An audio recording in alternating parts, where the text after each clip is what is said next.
You searched for how to buy shares of Sparekassen Sjaelland Fyn AS. It is a Danish savings bank listed on CBOE EU under the ticker SPKSJFCO. This video is educational and not financial advice. To buy shares, you need a broker, and I use eToro as an example to show the process. After signing up, you will need to verify your account with an ID document and add funds before you can place an order.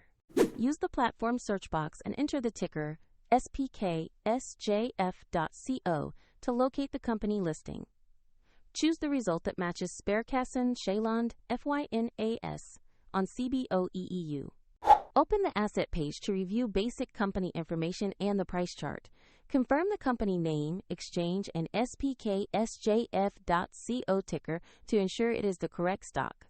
Click Invest or Trade, enter the amount you want to purchase, then carefully review the order details before confirming.